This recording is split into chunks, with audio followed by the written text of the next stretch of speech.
This is the World Satsanga on the 21st of November 2015. So welcome to this November Satsanga, having had a 2-month break whilst I was travelling in China and then having a sabbatical. So I thank you all for your patience there. It's nice to get back, and actually, it's nice to get back. I've been throwing the deep end quite a lot, so it's quite interesting. A number of things have happened since the last Satsanga. One is that the And Dialogues, the book I was working on with my late wife, has been finished and has been submitted to Ozark, and they've received it.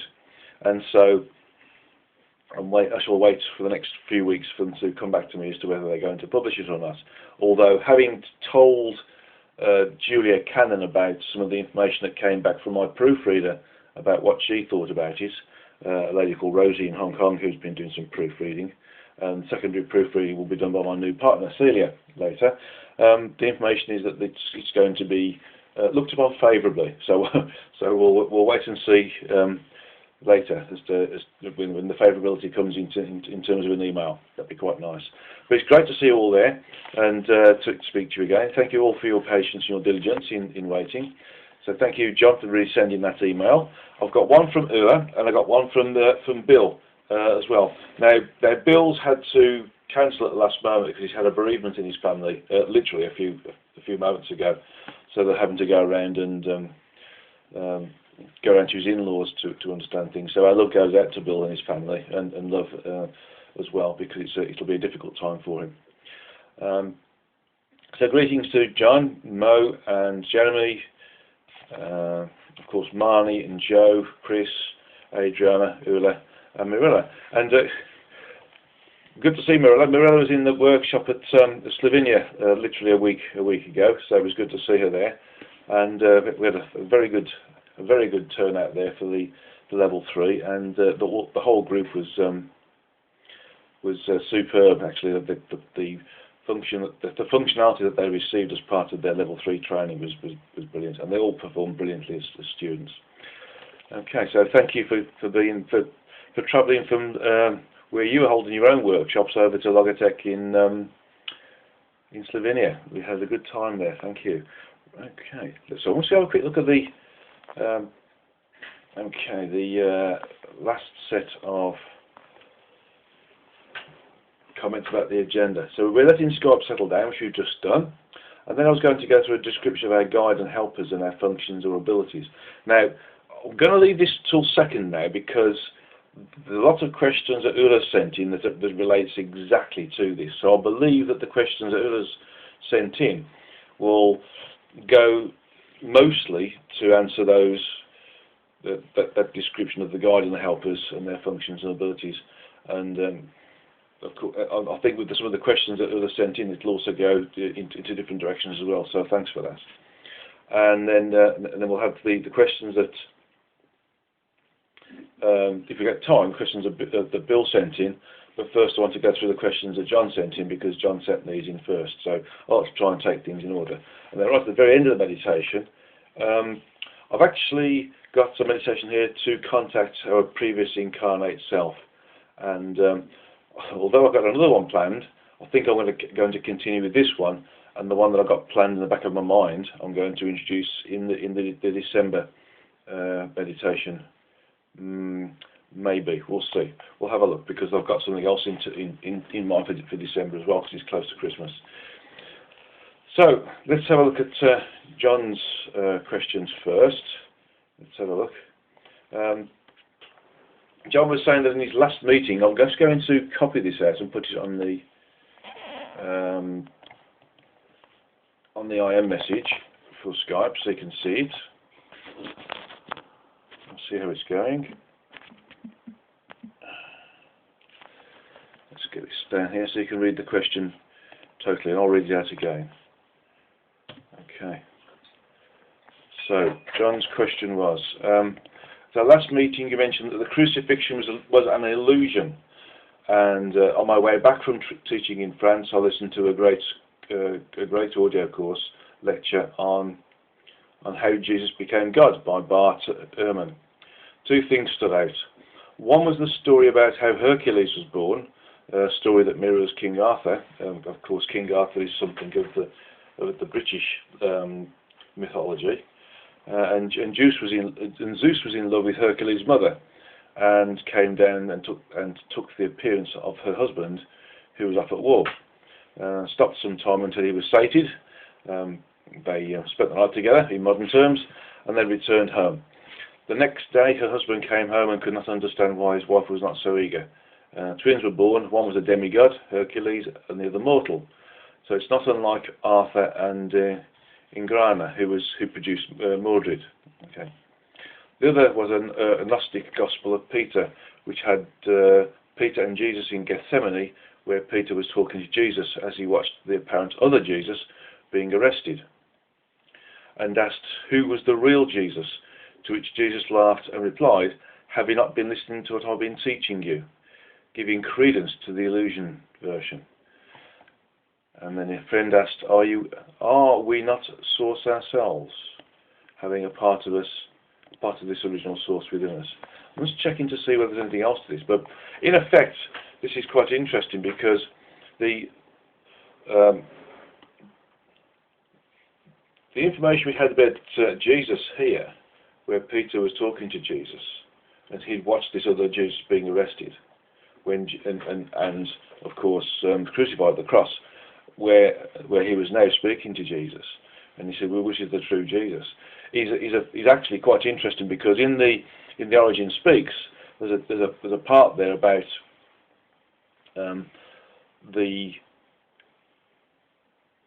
crucifixion that Jesus went through was actually in the information I've received, was the result of a mass illusion created by the disciples to give the authorities and to give the crowds what they wanted. And whilst they were receiving this mass illusion as a result of this metaphysical, meta-concept-based meditation that they had, not just the 12 male disciples, but of course the 12 female disciples that have been swept under this historical carpet because of the male-dominated historical times of that time. They managed to create this illusion where everybody felt that Jesus was taken from the dungeons, was paraded through the streets carrying his own cross, being poked and prodded by various different sharp instruments, and then was subsequently crucified and brought down and buried in a cave where a rock was rolled in front to stop any animals from, I suppose, entering into the cave and defiling the body. Whereas what was going on was that Jesus was actually being released from prison and was being assisted in his escape, and whereupon he later met with the disciples and explained, first of all, spoke about his gratitude to them, and then talked about how he wanted them to go around and spread the word, and he would have to disappear somewhat from the great level of the view he had when he was in his most powerful time, I guess. And this is this information that we've got here that John's given us, that I've just put on this on the IM message and just read out, is basically showing that, you know, we are all parts of the source, and as such we have ultimate power. We can create any existence we want to. We can activate any event space we want to. And the information here that was in the Zeus story, where Zeus came down to earth and created the illusion with Hercules' mother that he was her real husband, and therefore was able to sire the demigod Hercules, therefore creating the illusion. Of course, Zeus creating the illusion with Hercules' mother is a similar thing to what was experienced with Jesus when he was crucified, and the illusion was the crucifixion. The illusion was the crucifixion, and the reality was that he was actually escaping. And then this comment at the end saying, and then a friend asked, "Are we not source ourselves, having a piece of the original source within us?" tells us that, in essence, we are all God, and therefore anything that we perceive around us is a function of God, but therefore we need to understand that everything is God, whether it is one particular parallel existence or another. And the first story that John's given us here about Zeus and Hercules, and later on the comments that Peter was receiving from Jesus, where he was talking to Jesus being arrested, and he asked who the real Jesus was, and Jesus saying, "Have you not understood what I'm talking about yet?" Basically says that, you know, people receive and expect and live in an environment that they want to experience and live in. And if people want to really experience these environments, they will create them around themselves. Those other individuals who are of the same type, or the same thought process, or the same desires, will add to this illusion. And so the illusions that we create around ourselves, the event space that we create around ourselves, are initially individual, but when other individuals start to, shall I say, operate in the same way or think in the same way, have the same desires, thoughts and actions, then we start to get this, shall I say, amplification of that particular illusion or event space, this parallel, localized parallel environment that then starts to become bigger than localized, becomes sort of group-sized, and then almost city-sized, and then almost planet-sized, and then galaxy-sized, and then universe-sized, and we start to get this indication where what was a very small, localized parallel condition can later on become quite a large parallel condition that affects not just one person, but tens of people, hundreds of people, and thousands of people. And very interestingly enough, this leads me to understand a bit about the loaves and fishes, because there's two thought processes here that spring to mind.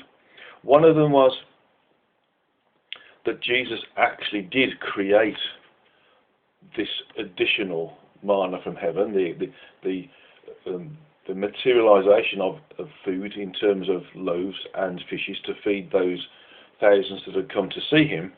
Or maybe all he'd done was create a mass illusion where they all felt that they were being fed, but actually weren't, that he'd sated their hunger and their thirst so that they didn't stampede. Because even if he did create all those loaves and fishes, there was too many people there to satisfy at once, so that he would have had to have people there distributing the loaves and fishes.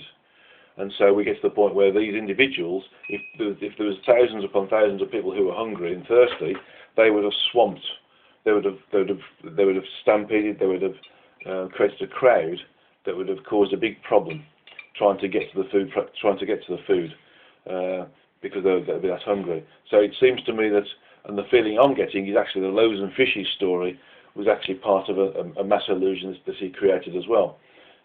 Clearly, a man who is in control of his environment, to the point that Jesus was, would have been able to have manifest these things, but maybe it was just easier to create the illusion rather than actually have the manifestation of thousands upon thousands of fishes and thousands upon thousands of loaves. And so the information that John's given us here actually is a very important marker point for us to realise that everything we're experiencing here and now in our own particular environment is based upon our own desires and needs and thoughts, and therefore manifestation actions. So we have to think about being in a neutral sense to experience the overall, shall I say, reality, rather than one that we are creating, and that others around us who are sympathetic to our own desires and thoughts and needs are also sort of augmenting this localized environment as well, making a bigger environment, and therefore creating a level of credibility to its existence, because we're all existing in it as well, because we're all adding to it. So it's something to think about when we're in our existence. Is be careful what we want, because we will create it, and that means that it will create it, whether it's supposedly good or supposedly bad. So thank you for that, John. I think there's a lot in that, actually, an awful lot in this. And although it looks like there's just a couple of paragraphs from a couple of mythological stories, the information that's buried deep within them is very powerful. So I thank you for that. Okay. So I'd like to move on now to the questions that Ula's given us, which is to really augment the initial agenda item that I submitted back in September. Okay, and Ula's helping me out here. She's pushing them on the IM messaging side, so you can see the words as I read them out. Okay, so first one is there an agreement to be a guide or a helper for an aspect made at the aspect level or the true energetic self-in level? And it says who's in charge. Well, a guide is in a sense usually a true energetic self, but they do have the ability to use aspects the same way as our true energetic selves do as well. So it's a case of the true energetic self at the point of being given the opportunity to enter into the evolutionary cycle or the service, or to be of service, will choose to be a helper or a guide, or as we are, an entity that's entering into the evolutionary cycle. And so this agreement is made right at the very start, where we've been created, we've been given the opportunity to experience, learn and evolve, and then we're given the opportunity to decide which route we're going to take, whether we're going to be a guide or a helper or a being that is going through the evolutionary cycle. There are various different levels of guide though, and maybe if I look at these questions later, I should be able to see if I can bake it into it. But there's a hierarchy as well, depending upon how that particular entity, who because it doesn't go into the evolutionary cycle, actually evolves as a result of being in service. Because if they're in service, they don't specifically earn their own evolutionary content, but they do gain evolutionary content as a result of that evolution which is donated or given to them by their wards. The ward will be the entity that they're looking after that's going through the evolution cycle. I'm just going to have a look and see if there's any other questions that have come through. Okay, that's good. Okay. So they're not incarnate. Well, a guide and a helper can incarnate, but they only do it for a very short period of time. They will come and see how we are reacting to their little commands, their little nudges, their little gifts of intuition or gut feeling about what to do, which corner to go around, which experience to experience, and in what order to experience it in. So they can potentially function like angels, but those entities that we call angels are archangels, and the other sort of devic structure, such as cherubs and those sorts of descriptions that have come down through the religious teachings, are more like maintenance entities other than actually those individuals who are looking after us. The guardian angel, if you like, is a helper or the main guide who looks after us. And as I said, just the job or the role of guide is agreed at the very start of the inception of being given the opportunity to either become an entity that's going through the evolutionary process or being of service. Okay, so they can function like angels. If you want to think of it that way, you can do. But I'm starting to realise that the entities that we call angels have a completely different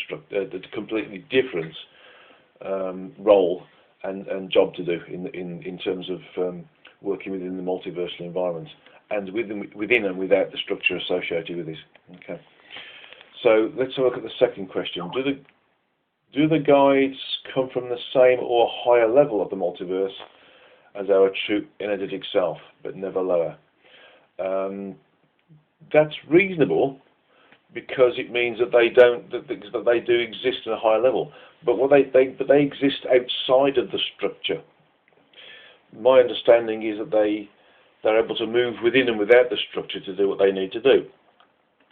Generally, a guide is looking after more than one incarnate being. They have a number of different incarnate beings they look after, and so they need to be able to work with that guide, with their ward in all levels, and that involves all different event spaces created by that incarnate being as well. So they have to work not only with the particular mainstream or mainline life, but they also have to work with the different event spaces and the different parallel versions or parallel conditions that are created by their ward as well.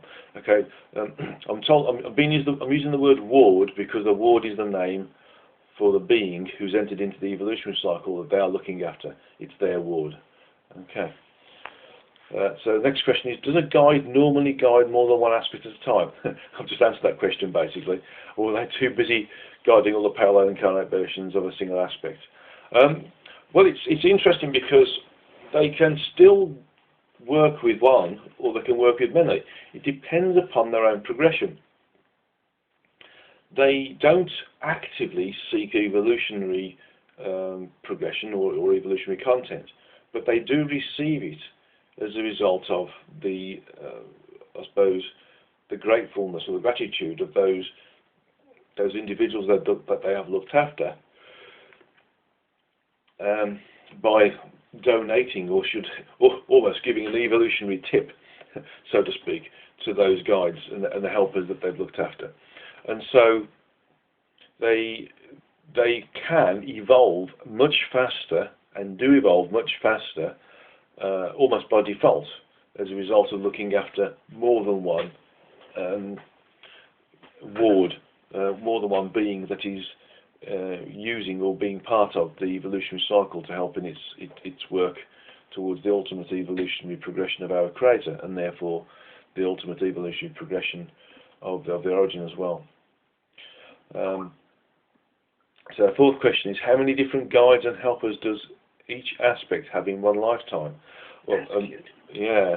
And there's another part of the question here. What about across all their lifetimes, given the guides may be used more than once? Right. So there's further information down towards the bottom of Ula's question there, but I'm going to answer the first part. So 4A, if you want to call it this. How many different guides and helpers does each aspect have in one lifetime? Generally, they have one guide and a number of helpers, depending upon the life plan that they've created and the type of experience they want to experience, and whether or not they need to have helpers that have a specialism that is based upon the experiences that incarnate aspect is wanting to experience when it was first considering its life plan.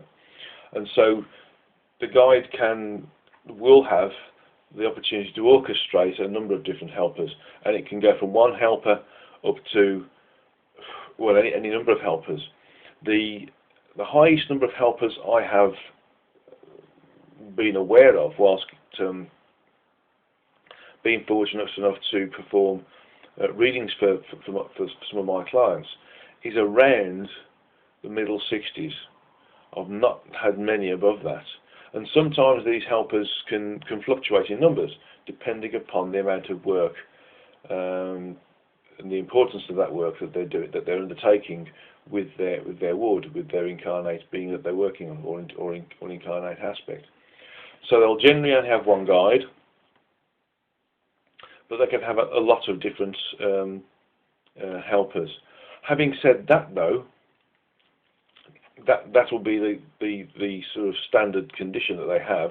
For instance, one guide is 24 helpers throughout one particular incarnation.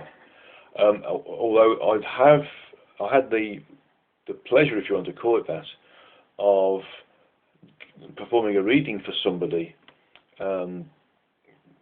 after the Slovenian workshops that I I was running last week, and I noticed that there was one person had actually had its true energetic self have a frequential promotion, if you want to call it that. It had moved whilst in the lifetime of this particular individual, this particular aspect, from one frequency to another. And as a result of that, I was being exposed to the fact that initially it didn't have a guide. And when I was asking what was going on, it said, well, the guide it had has moved on because the true energetic self of the aspect I was giving a reading for had moved on up a level, and so a new guide was being sought to help take that aspect, and of course, along with the other aspects of that particular true energetic self had projected into various parts of the multiverse or physical universe, were having new guides to take them further. So the guides are a little bit like a school teacher. When we enter into school, when we're in our sort of fifth year or sixth year, we have teachers that take us up to a certain age, when they've taught us all they're trained to teach. And then when we've reached that level of capability, then another teacher comes down to a higher level and works with us to bring us up to their level of understanding and level of education. And then when we've reached that, another teacher comes into play and takes us up to a new level. And so we progress from kindergarten through to junior school, and then sort of secondary education, and then into university education, which would be, I guess, kindergarten and then sort of junior high school, and then college, and maybe then university in the American structure of schooling. And so it is possible to have a swap there. So I experienced a particular individual who was having a swap. I also had an individual who was asking for permission for a new guide to come in, and this new guide was an assistant guide rather than a main guide. And that assistant guide was an individual who had taken a little bit longer to evolve as a result of being of service, so to speak, because the evolution is not gained directly, it's gained through the gratitude of those aspects who enter into the evolutionary cycle and use incarnation as a way of accelerating their evolution. And so it was asking permission to come in and help out and be part of the orchestration or the guidance of the client I was working with, which is ultimately the aspect of the true energetic self that is animating the body that was presented in front of me in the physical. So those two things I've experienced in a week. One is the changeover of a guide, and the other one is an assistant guide coming in to be part of the orchestration of the guidance of the aspect whilst incarnate. And so, in general, to answer that question, in a direct sense, we generally only have one guide, and the number of helpers we have is relevant to the life plan and the specialisms that we need to support that life plan. What about all of their lifetimes, given that the guides may be used more than once? Yeah, again, one of the things I tend to do now is give the clients the number of lives that their particular aspect has used or had a relationship with the guide that they're using, and it can go from one or two up to thousands. I mean, I've had people who naturally progress from one guide to another guide as they've evolved, and I've also had individuals who have had the same guide through all of their incarnations or all of their earth-based incarnations, and so they've had 5, 10, 20,000 incarnations using one guide rather than swapping guides as they go through this system of moving from one guide to the next guide, in the same way as I've just described that we go through different teachers when we go through the education process. And so we do get this thing where we progress through the guides. the sort of sub-question of this is, does it depend on a lifetime count or the evolutionary level of the aspect? It's to do with the evolutionary level of the aspect, but more importantly, to do with the evolutionary level of the true energetic self rather than the aspect. But bearing in mind that the aspect is working on behalf of the true energetic self to experience things in a parallel way, but not in a parallel universe way. It's a concurrent way of experiencing evolution, rather than a parallel way. Okay. So, in other words, do we have hundreds or thousands or tens of thousands of guides over, say, 26,000 incarnations? I'm going to ask the question right now, how many guides we would expect to have over our total evolutionary cycle that uses incarnation as a method, as an accelerant for that evolutionary content. Bearing in mind that once we've moved up to a certain level, which is around the end of the fifth full dimension, we can elect to no longer enter into the incarnate cycle within any of the frequencies associated with the physical universe, and therefore we can progress purely energetically rather than energetically and projecting ourselves down into a gross physical vehicle. And let's have a look. How many guides?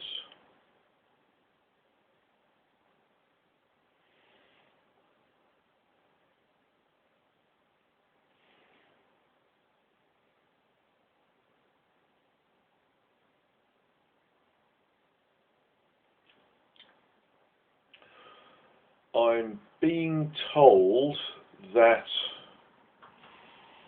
if we were to change our guide for every frequency we move up as part of our evolutionary progression, and this is the same as experiencing every particular universe within the multiversal structure, then we could experience 397 different guides throughout our evolutionary cycle. But that's not specifically true, because, as I've just explained, I do have clients who have experienced a really long-term relationship with a guide, and so it's quite possible that a particular aspect may keep their guide from start to finish. So they have one guide, or it's possible that an aspect could have a change of guide every frequential change of their true energetic self. So we could have 397, for instance, or they can choose to change them midstream. So once they've moved through a quarter or a half or an eighth of a particular frequency band or frequency level, they can change. So I'm being told there's no real rules on this. It's just how the true energetic self, working with its various aspects, chooses to work with those true energetic selves that decide to enter into decide to enter into service rather than being in the evolutionary cycle. And of course, the aspects that they may or may not project into existence to help out with some of those wards that they look after. Okay. So again, do the guides specialise in guiding certain types of incarnations, e.g. healing individuals versus planetary grid work versus being a leader, or do they diversify across many functions? Well, I've sort of answered that question in terms of the helpers, because the helpers themselves are specialised. They will gain specialisms based upon the type of work they do, working for various different aspects whilst they are in service in this way. And so rather than the guides specialising, it tends to be the helpers that specialise. Although one of the things I've been made aware of is that there are things like master guides as well, who have the ability to look after a number of different guides. And so if you want to call it a hierarchy that creates a certain level of specialism in terms of the number of individuals they can look after, then you can use that as a way of saying that they can specialise. But my understanding is that the helpers tend to specialise. So where it was said here, e.g. healing individuals or planetary work, or being a leader, and the for want of a better word, the in-depth detail surrounding the type of guidance they can give to an incarnate or an aspect whilst it's being incarnate, actually specifically relevant to the helpers themselves. And an incarnate aspect can choose to use the helpers time after, incarnation after incarnation, if they feel comfortable with them and they feel they're getting good service from them, and they feel that they are able to respond to them and to notice the little, shall we say, nudges or gut feelings or desires or intentions or needs that are not part of the normal thought process or existence process, that are really little changes in direction that our guide and helpers are giving us. So it all depends on how we work with them. So just to summarise, then it's the helpers that specialise rather than the guides themselves, although the guides do have a structure. So the sixth one is the agreement to guide as much about the evolution as a guide as it is the incarnate aspects of evolution, giving that the guides and helpers get a performance review at the end of the lifetime along with the aspect. I want to come to this performance review at the end because this is part of the AND dialogues. There's a lot of information that is discussed between the incarnate aspect itself, the guide and helpers that are working with it, and the true energetic self of the aspect, and the true energetic self of the helpers and the guides. And so lots of things that happen there. So I'll come back to that in a moment. But the guide, or should I say the aspect, or the true energetic self that enters into service, does so to be of service. They don't enter into service to try to gain evolutionary content as a function of being in service. The function of gaining evolutionary progression whilst being a guide or helper is a consequence of the aspect being grateful for or recognising the work that the guide and helpers have done. And so the evolutionary content that they gain as a result of their incarnation may have a percentage of it donated to that guide and the helpers. And so they don't specifically agree to guide because they can evolve in a different way or in an accelerated way. They choose to guide because they have a natural tendency to want to be of service, or in our case we have a natural tendency to want to enter into the evolutionary cycle to assist our source to evolve in the fastest way possible, and therefore the origin to evolve in the fastest way possible. The role of the guides and the helpers is to help us incarnate and gain that evolutionary content in as fast and as efficient a way as possible, so that the evolutionary cycle itself can be shortened, so to speak. A couple of years ago, I received some information which actually is in the Origin Speaks, which identified that we've actually been through two other evolutionary cycles before this one. So this is the third evolutionary cycle, and that this particular evolutionary cycle has, for want of a better word, accelerated extremely fast, extremely quickly in comparison to the speed at which the first two evolutionary cycles were undertaken. And so, if you like, a function of how we've worked previously, with the guides and helpers, starts to show how fast we can evolve, and therefore how fast the guides and helpers can evolve as a result of our donating evolutionary content to them, and therefore how fast we can go through the evolutionary cycle. Just looking at this question here that Chris has given me. He says, "Hi, Guy. Source." So this is a different question, but it says, "Source has given me exercise for the third eye. Is 40 minutes long. Is 40 minutes long on a hoodie? You need more." I'm going to just come back to that in a moment, because there's a lovely little story about Paramahansa Yogananda, who saw one of his students, and the students came up very proudly to him and said, Master, I've done 1,000 Kriya yogas, Kriyas, because Kriya yoga is a pranayama exercise. So a Kriya is a breathing in and breathing out using the throat in a certain way, and also moving energy from the coccyx up through the spine and across the back of the skull to the area of the third eye, and then back the other way. And Yogananda is famous for saying, "Why have you done 1,000? One would have done." So it depends. To answering Chris's question very, very quickly, it depends upon your focus as to whether you need 40 minutes or 4 minutes or 40 seconds. Okay, so let's have a look at these are the questions. This is the question, last question here. Number 7. Oh, right. No, I haven't finished number 6 yet.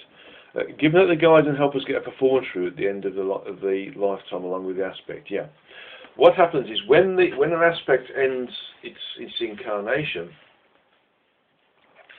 the aspect starts to understand, together with the guides and the helpers, and the true energetic cells of itself, and the true energetic cells associated with the guides and the helpers, as to how well that incarnation went. There is no, shall I say, good or bad incarnation. There's no good or bad level of evolution that's accrued as a result of it. It's just that how efficient it was, and how can it be more efficient, if you want to call it that.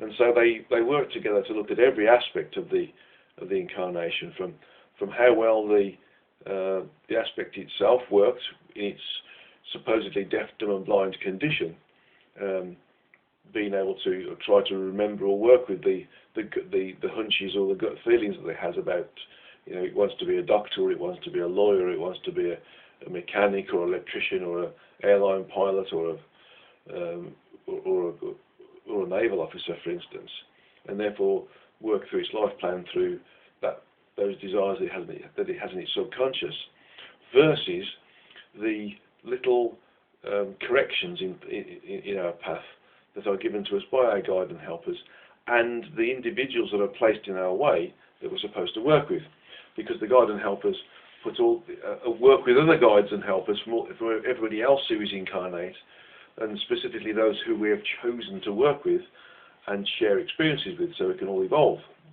And so everything is put into place, including the parallel conditions that are created, to see what went well, what was sort of slightly inefficient, what was efficient, what could be improved upon, how it could be improved, how various different karmic functions were addressed or missed or partially addressed, and so the whole detail surrounding the performance of each of the different helpers and the guide and the aspect itself, and those others around who are elected as incarnate beings to participate at some point in the life of a particular aspect, have worked together, and whether they've missed certain things or overcompensated for certain things, as an example.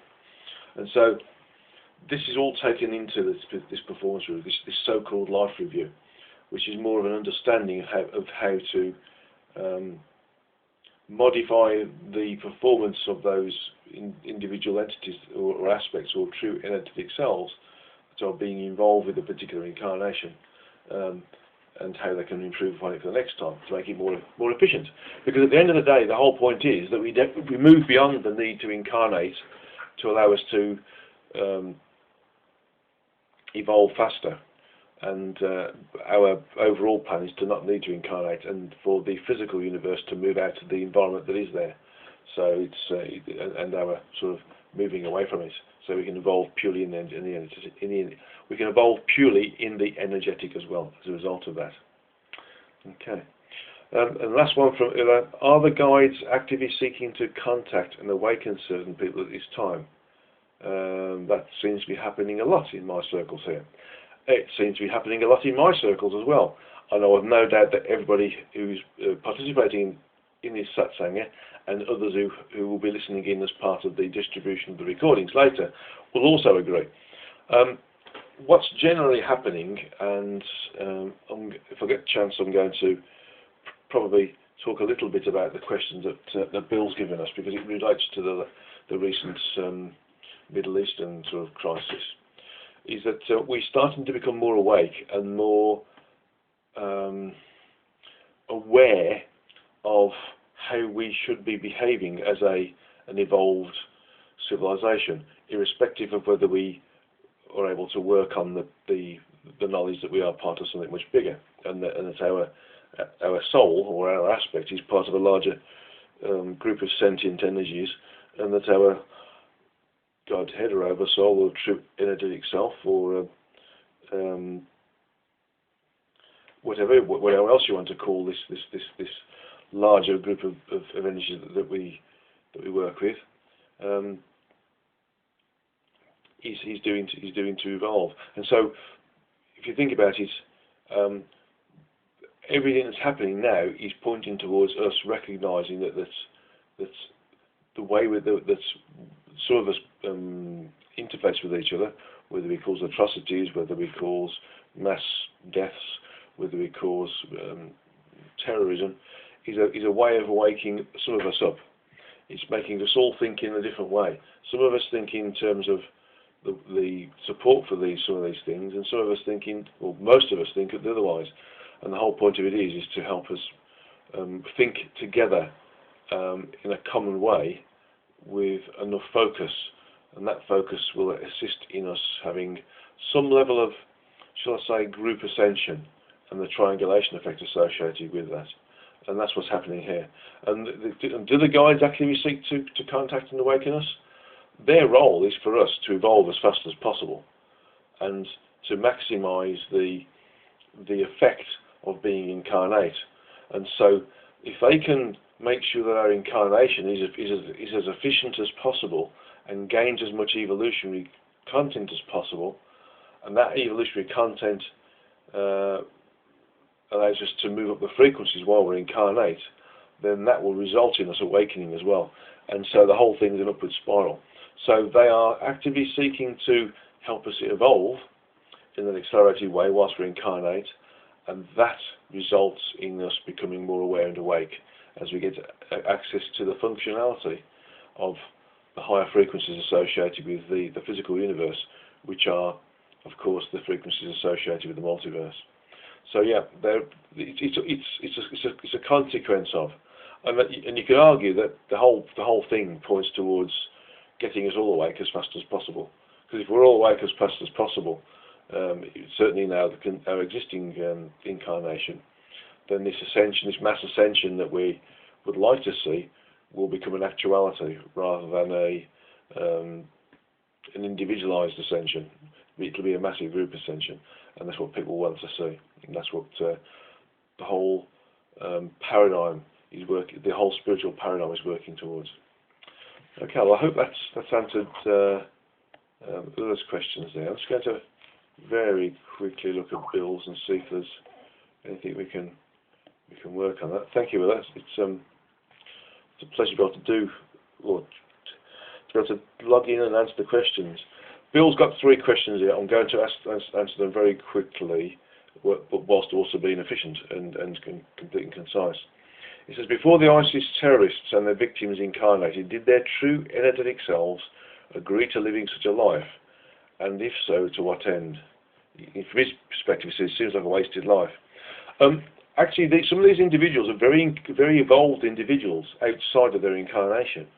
They take on board the focus of our distaste as to what they do, and they neutralise it. Their whole point, their whole existence has been in their incarnation, and their direction is to focus us in certain ways, and that is to realise that certain ways of behaving, acting,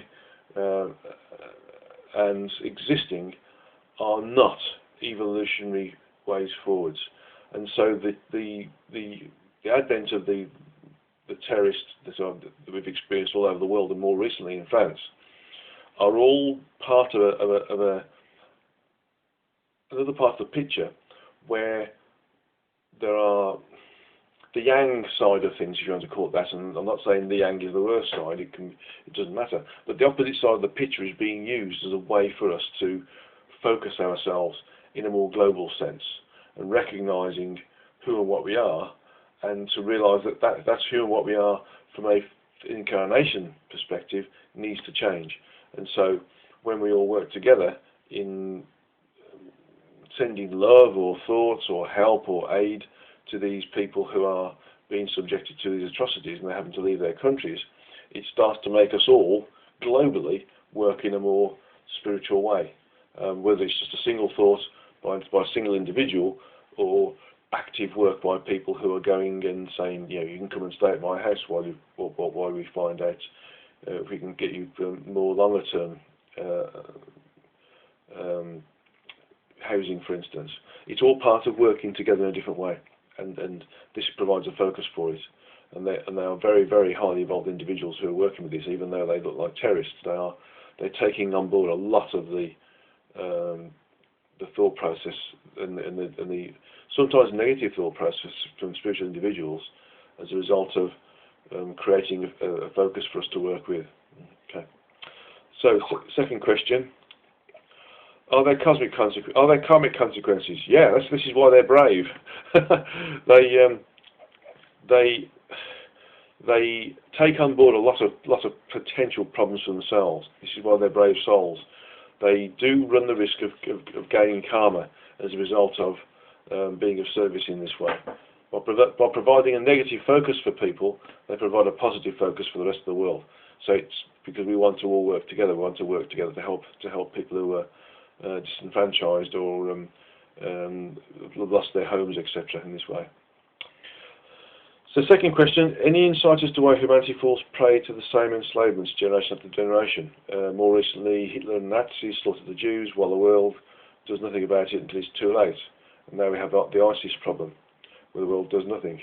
2,000 years after Jesus, the human race appears to be as primitive as ever.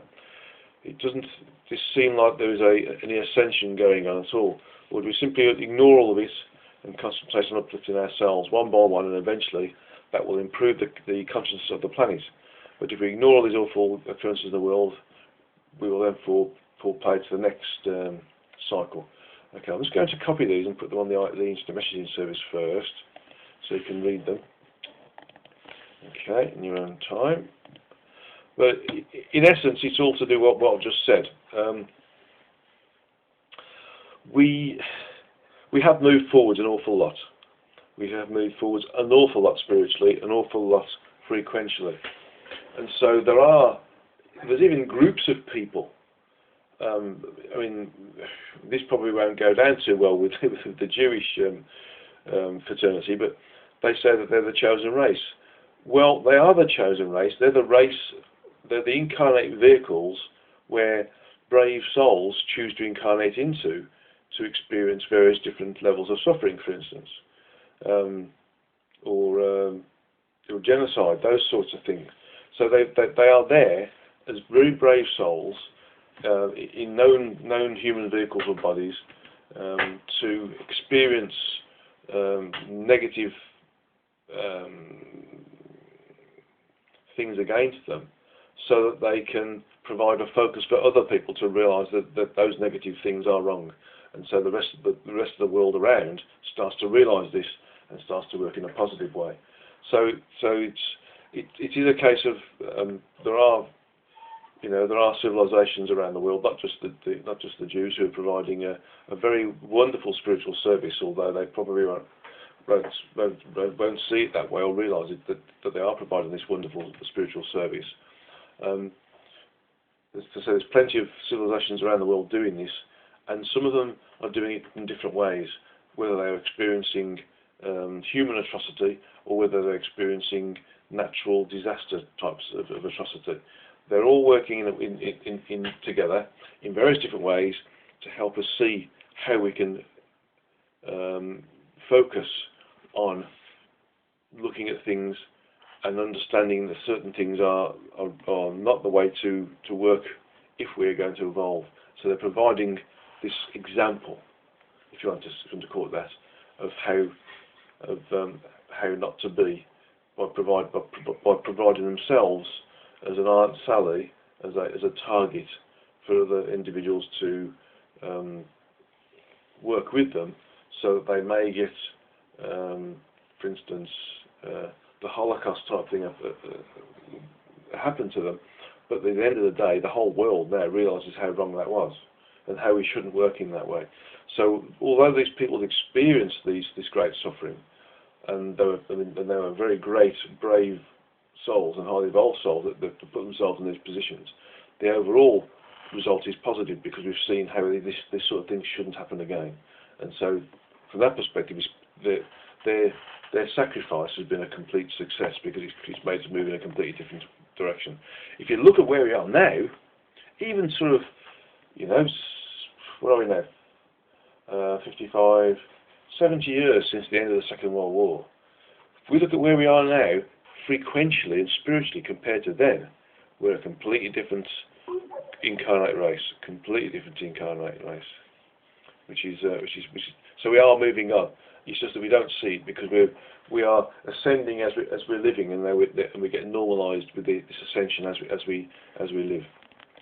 Okay, so the last question was actually, and let's copy this and put it into the IM, into the messaging service. Paste and go. And he says, given that there are 430 universes, this is clearly from the history of God, where I got that wrong. I hadn't got the maths right, and I didn't realise it until halfway through the Beyond the Source 1 book. So I'm going to use the words differently. Given that there are 397 universes within our source entity, where is it, or in what state does our true energetic self exist, apart from the 397 universes? Where in the energetic realms in relation to the universes? The true energetic cells evolve through these various different universes. They progress from one to the other. And I've recently been advised that although we progress from one to the other, and the information I've been given presents it in a linear format, that it's not specifically important for us to progress in a linear way. We can go from, let's say for instance, the 51st simultaneous universe and experience that, and then go to the 359th simultaneous universe and experience that, and then come back down to the 17th simultaneous universe and experience that. And although we're bouncing around here, we would have to experience every particular simultaneous universe before we can finish our incarnate cycle. Now, behind all of this is a function where we are evolving, and my understanding at the moment, which may change in the future as I also get exposed to higher frequencies and wider concepts and am able to understand more, that we can use the multiverse and its linear understanding as a way of understanding how our true energetic self evolves, because the frequencies associated with the multiverse go from being very coarse to extremely ultra fine, and as each universe progresses, the amount of content and the ability and functionality associated with that universe increases. And so as we evolve and ascend the frequencies, we get exposed to these higher frequencies, we get exposed to the higher functions, and we're able to work at those higher functions in a creative way. And as we do that, we experience and learn and evolve more. And as we experience, learn, and evolve more, we progress, we ascend the frequencies again to another level. And then that exposes us to higher functionality and more universal content, so to speak. And so we work our way up the multiversal structure this way. So each of our true energetic cells can experience the simultaneous universes associated with the multiverse, either in a linear way or as a, shall I say, a random way.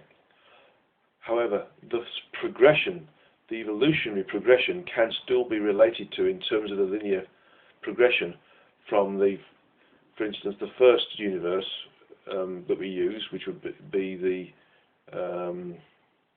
you could argue this is a physical universe, but I'm looking at it and being told it's the 15th frequency.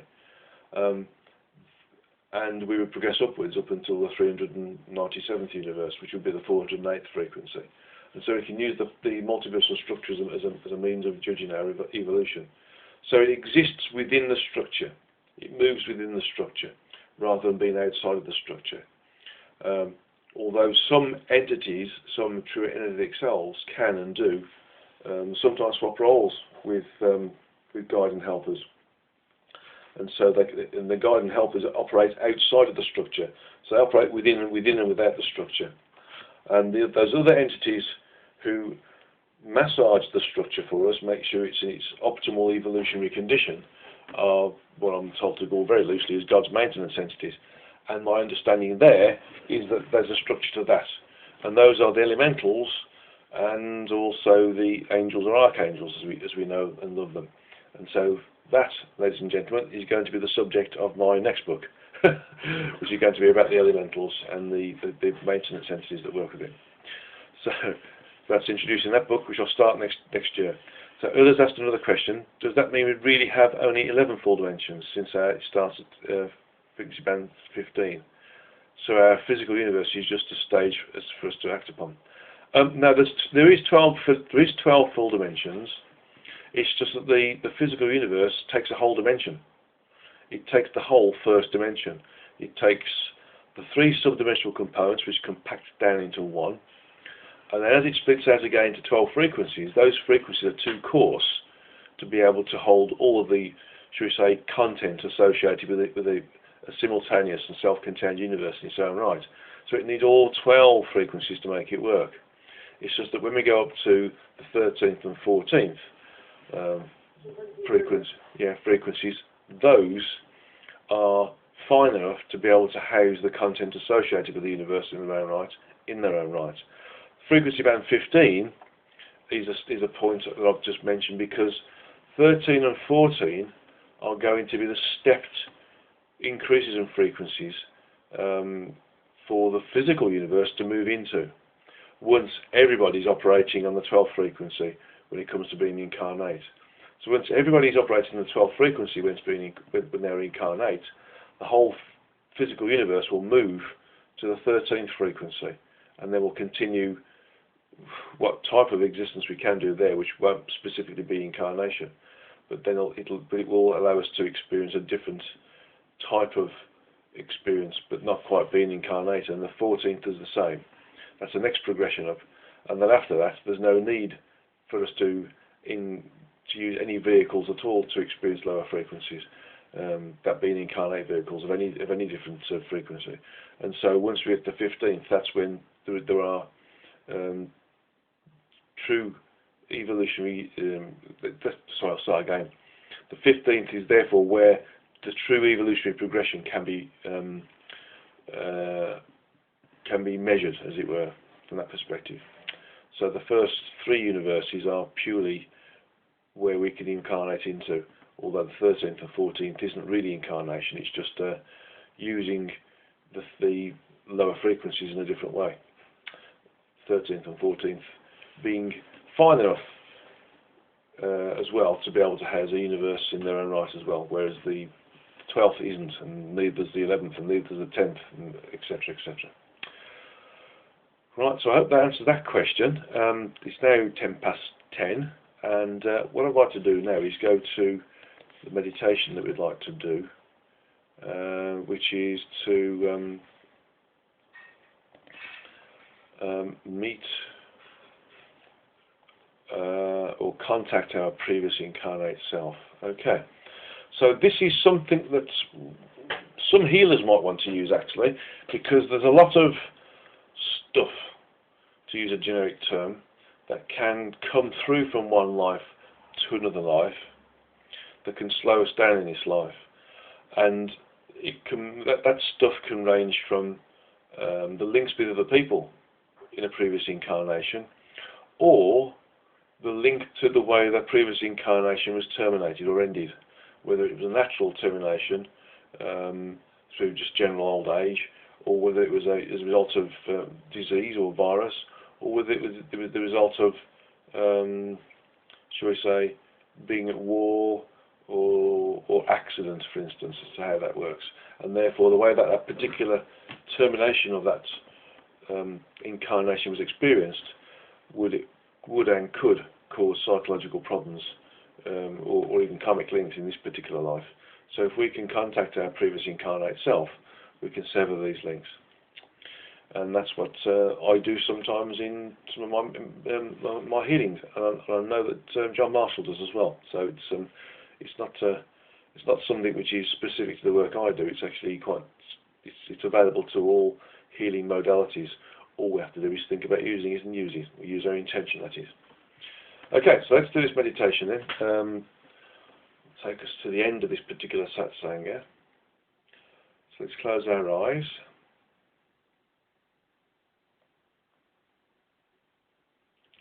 Put our feet flat on the ground, back straight, palms uppermost to lower thighs, where the thighs meet the lower body.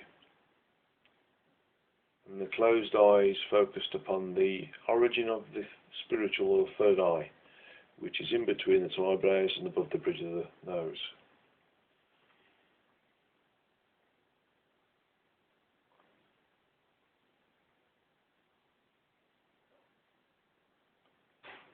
And I want you to visualize that you're sitting in a very large auditorium, in a cinema, for example. And this cinema has a screen.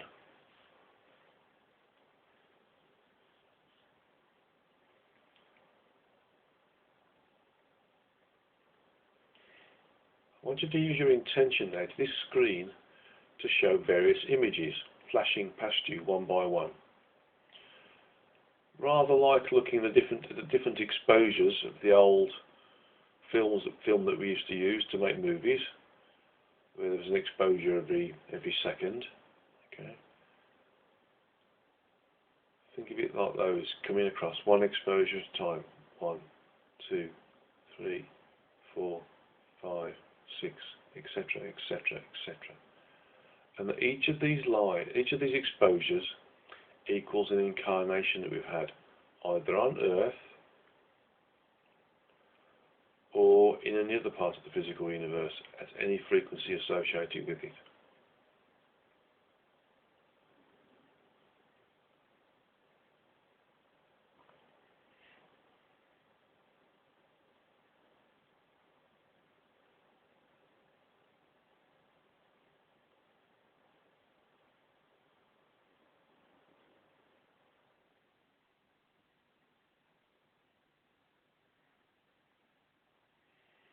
And then I want you to lay out this film so that you get row upon row of it being stuck to the screen in front of you. So rather than seeing one image each time, each image being an incarnation, I want you to think that each of these images, these exposures of the film, is laid out in front of you on this screen. So you've got hundreds upon hundreds of different pieces of film that are exposed, and therefore hundreds upon hundreds of different incarnations that are represented by each of these, by this screen. Each exposure being one life, and if you can get a row of 300 or 400 on one row going across the screen, then you move down again, and then 300 or 400 again. You start to see that you can build up a picture. Like one of these pictures where you start to zoom out and you find that a digital image, lots and lots of digital images, can be used to create another much bigger image.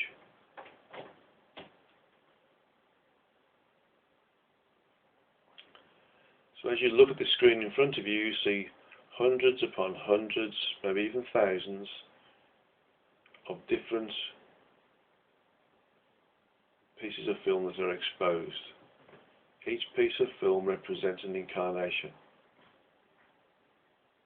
And so the whole of the screen, this cinema screen, isn't just one image. It's got all of the images associated with, or should I say, the images that represent each of the different incarnations that you've had.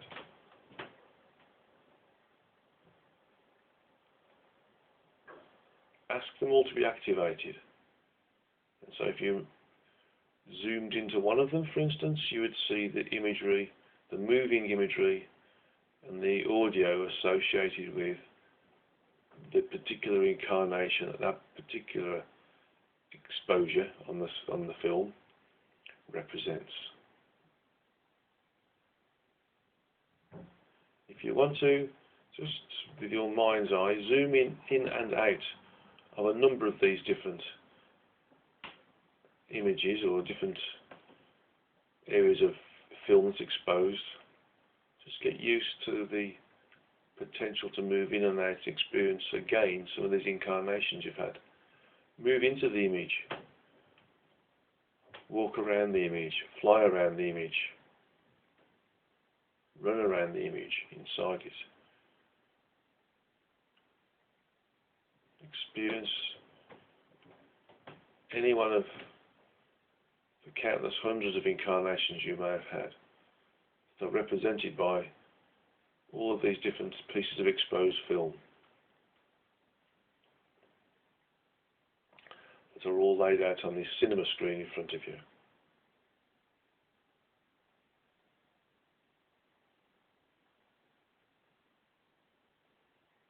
Ordinarily, it would be difficult to pick out which of these particular images or exposed films or pieces of film that have been exposed to identify which is your last incarnation.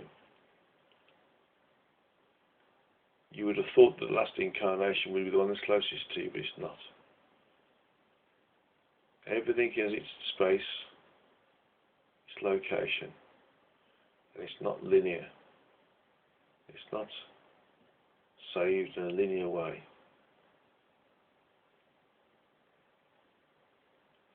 And so you ask, if you wish, we've talked about guides and helpers. Your guides and helpers to assist you in finding out which of these particular pieces of exposed film represents an image that is from, and therefore allows you to access the incarnation that you had prior to this particular earth-based incarnation.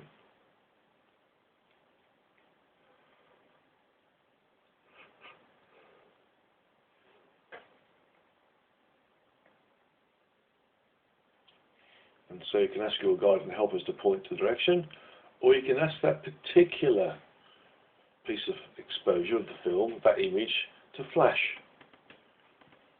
white, to attract your attention.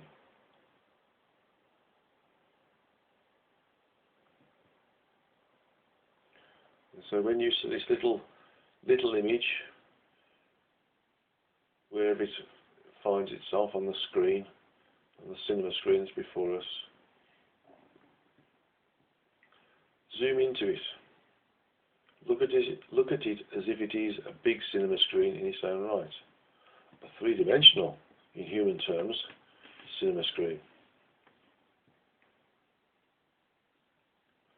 Don't just look at it, move inside it. Just walk inside this image, and you are in the environment associated with that particular incarnation. The incarnation that was the one before you're experiencing now.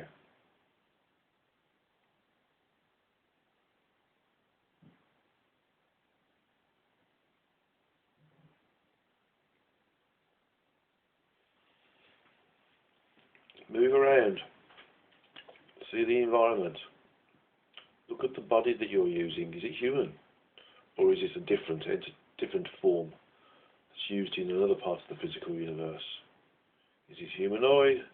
Is it insectoid? Is it another form of, is it gas-based? Is it crystalline-based? Is it another function of energy? Is it even what we would call animal-based, but isn't specifically animal? Is it a hybrid of any of the different physical forms that we are aware of and exposed to as part of our incarnation on Earth? Some of these countless different animals we have on Earth are examples of the plethora of different bodies that we can incarnate into in the rest of the physical universe and still maintain our intelligence. So when you're in this image, you're inside this image walking around, ask to see that vehicle that you were incarnating into in this particular incarnation, the one just before this one.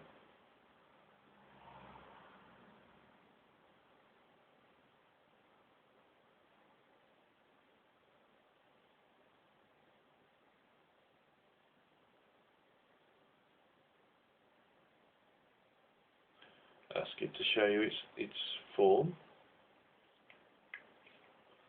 Ask it to show you how it finished that particular incarnation. Ask it to show any karmic links it has with you.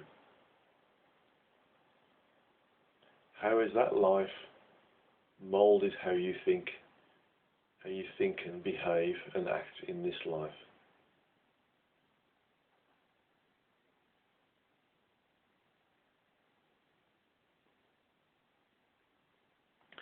If you see any cords or links, remove those cords and links.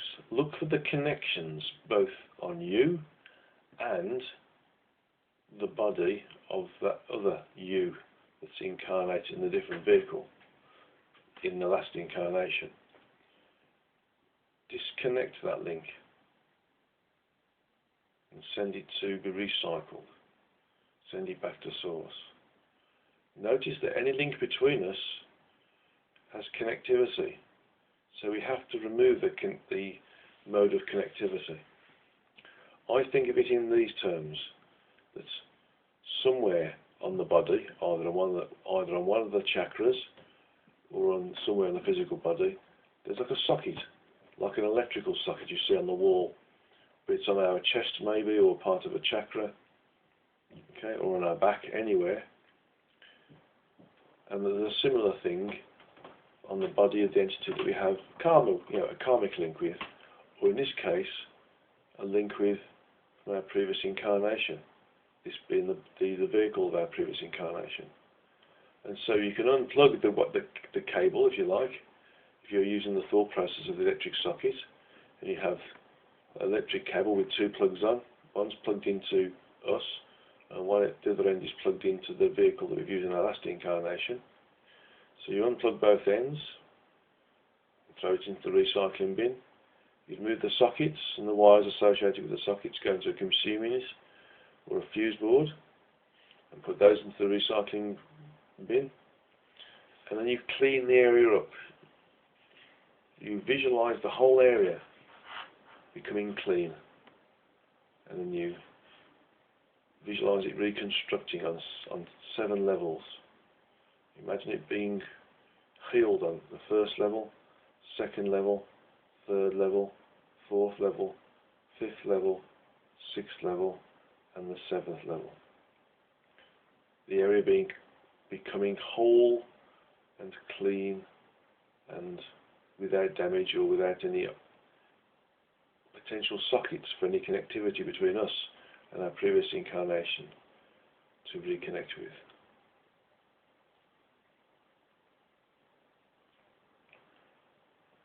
But this is just one function of connecting to your previous incarnation, to sever the links between you so that you can progress without being held back by any of those psycho-spiritual hang-ups that came from the previous incarnation.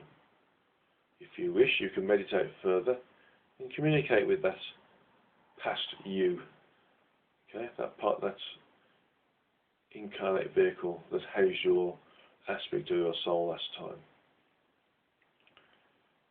Again, you do this by moving into this image that you see as one of the areas of exposure on the old film roll.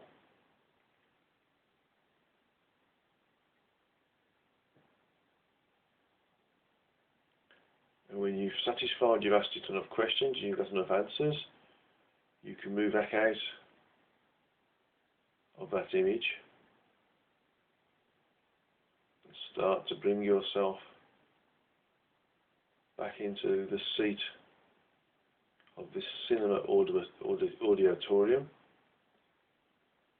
where the scenery goes from being that one particular incarnation, the scenery associated with that particular incarnation, and then zooms back out to being hundreds and hundreds and hundreds of other scenes, of other pieces of exposed film that represent other incarnations you've had anywhere within the physical universe, not just Earth.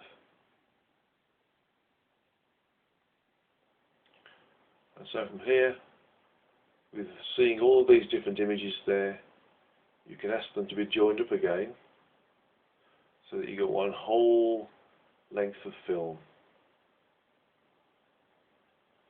And then ask for that length of film to become wound up again on its spool.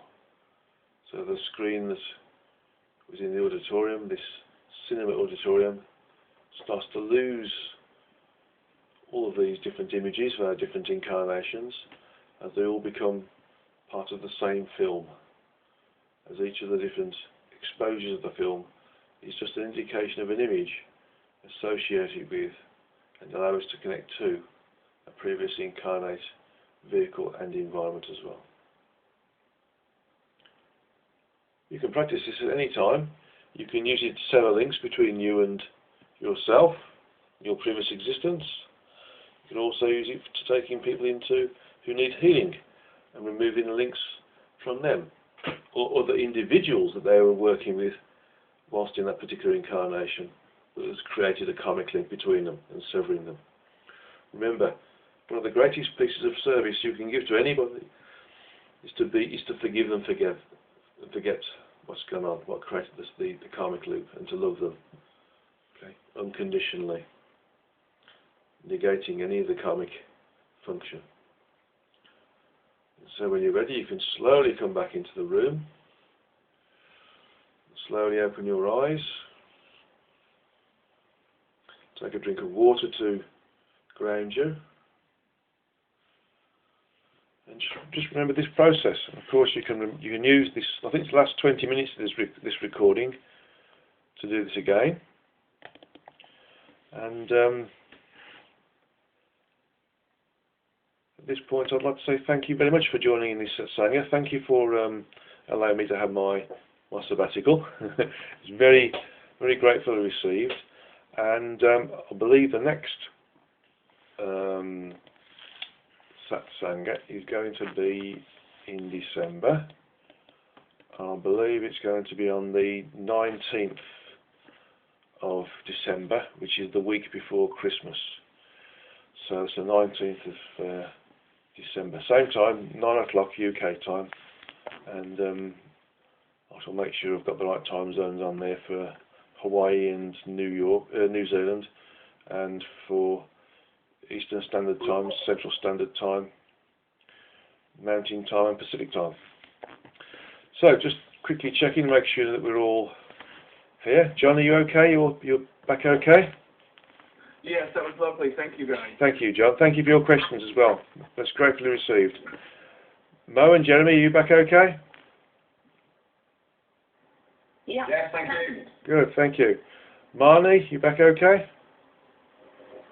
Yes, thank you. Thank you, Marnie. Good. And yeah, sorry I missed the last one. So Well, I'll send you an email to update my stuff with you. Okay, please. I'm looking forward to it. No problem at all. Chris, you're back? I'm just liking the debit. Okay, thank you. Joe, thank you for getting back again. Okay. Thank you. Good. And you're back okay. Good. Adriana, you're back. Okay. Good. Morella's back. I've just seen Morella's instant messaging service. And Adriana's just given me an IM as well, so she's back. Thank you very much. Thank you very much. And Ulla, you're back okay?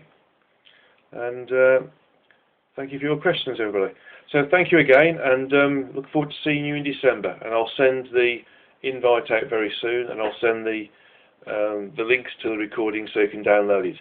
Please note that they all download now. So whether you've got the MOV file or the AMR file, because of the way Google works and Internet Explorer, they're all downloaded. So when you click on the link, it'll download into your download subdirectory on your PC. Okay, thank you very much, and either good evening or good morning, wherever you are. Okay. Namaste to you all. Namaste.